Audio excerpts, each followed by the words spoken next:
Alright, stick around for the end. You guys are going to see these cards and the stat infographics.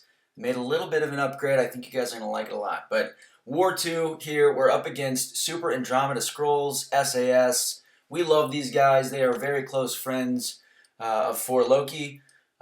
Very clean, very good, very smart, good culture guys. So we were happy to see them. It's just fun fighting against friends. But here I am going to take that Nick Fury on encroaching stun. And then I've got Path 8 in Section 2, so Warlock and Storm X. And then I'm going to be taking, unfortunately, this Domino. It's a rank 3 on Rage. And also that Symbiote Supreme. So I've got Archangel, Magneto, and Magik back up in Section 1. I'm trying to get other BG3 people some more fights this season. So that's primarily the reason. I'll be on backup quite a bit this season, at least in Section 1. But here I'm taking in Archangel against this rank 3 Nick Fury. And the strategy here is pretty simple. If I can get 3 neurotoxins on him, then you know, he won't trigger encroaching stun. He'll be minus, I don't know, 105 or something percent ability accuracy. But I am gonna throw it anyway.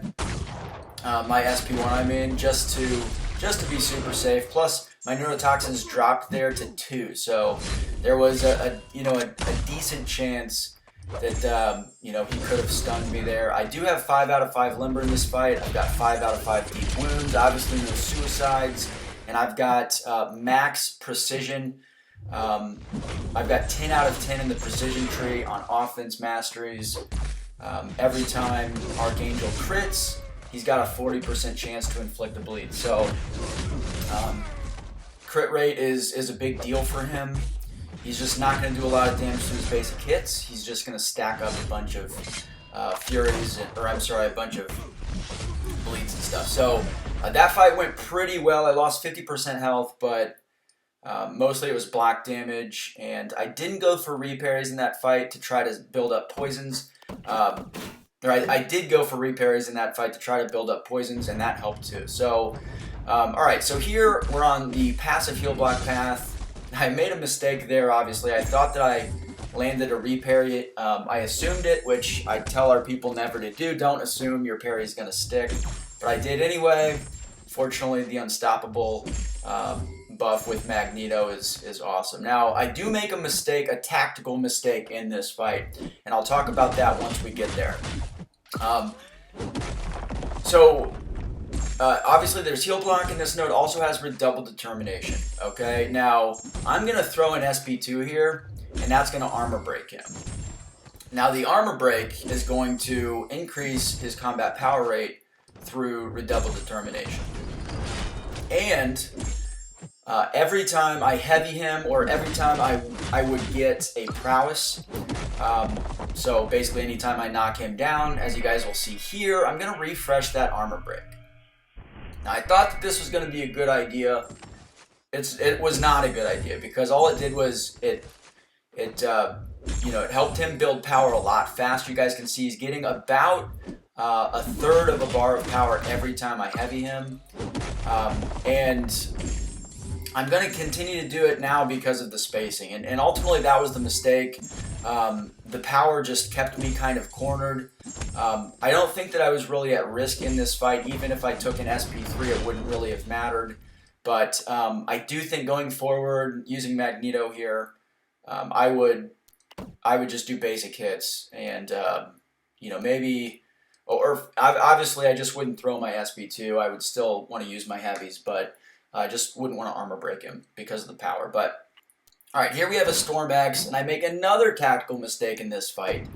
So I have my masteries built up for the Apocalypse fight. I'm just going directly from this fight to the Apocalypse fight with Magik, using a Power Start 1 boost for both.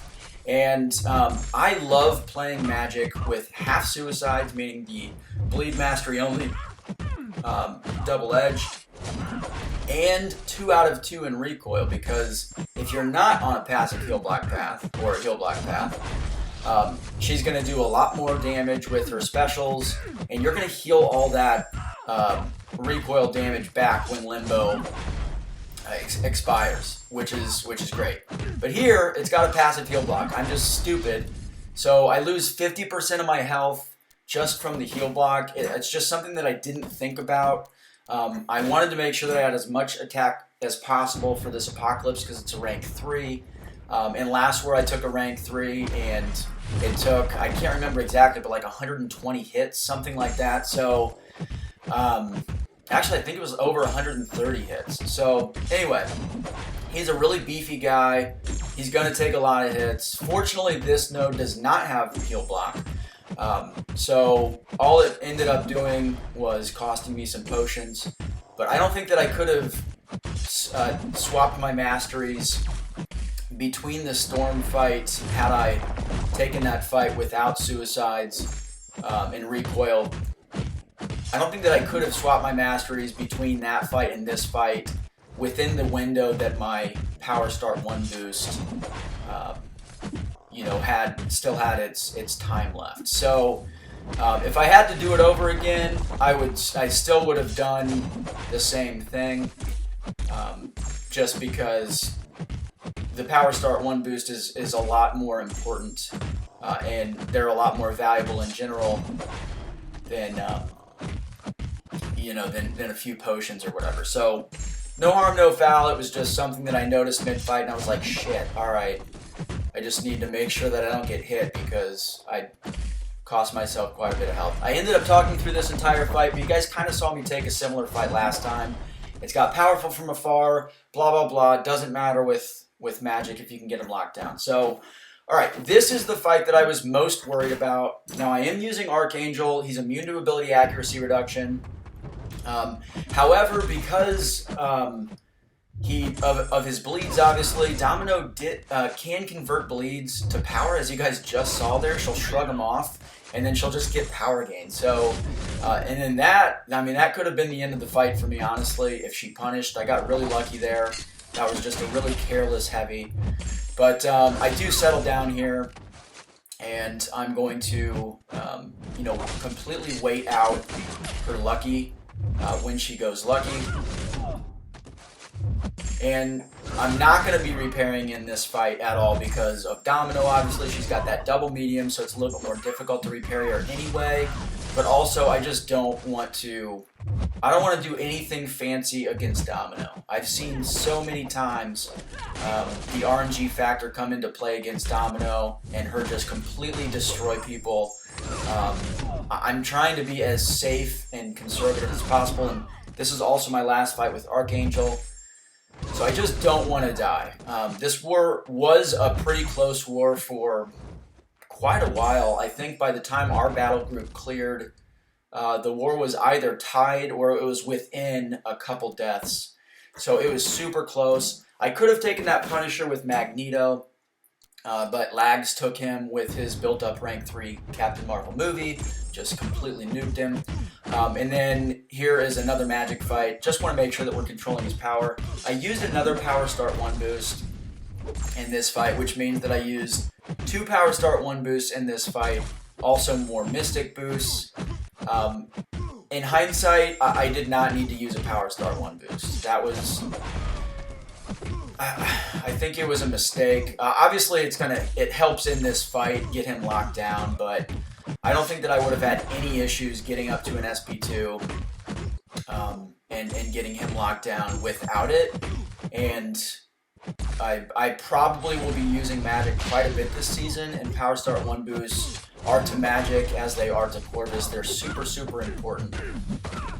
Now there I messed up, and he got 5 bleeds on me. Limbo definitely helped me out quite a bit. Got my health back up to about 80%, but that hurt. That could have gone even worse. But yeah, I mean, this fight is definitely in hand.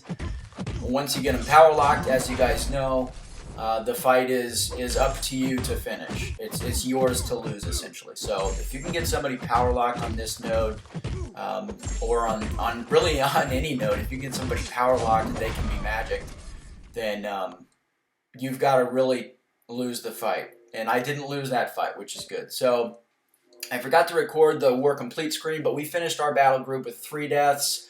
we're getting there. We're still a little bit rusty. Last season we averaged a little under 3 per war throughout the season, so I hope to get there soon. Here are the cards. We've got Amir Chelize with the gold and Lags with his second card in as many wars. He got the platinum this time.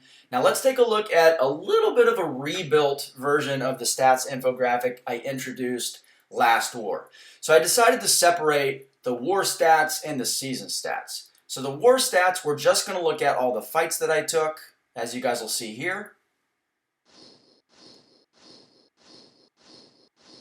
I soloed every one of them.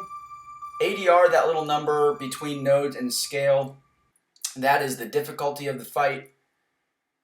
And then I changed this to show the defenders that I have faced throughout the season. You guys see that Apocalypse, of course, I have taken twice now, so I'll keep updating that throughout the season. I improved power rating by a little under 8, which is great. I bumped up my spots 7 spots in the power rating for Loki rank. But my TDR, my true difficulty rating per fight, did drop a little bit. I had some slightly easier fights. So that's it for the video. Hope you guys enjoyed. I'll catch you in the next one.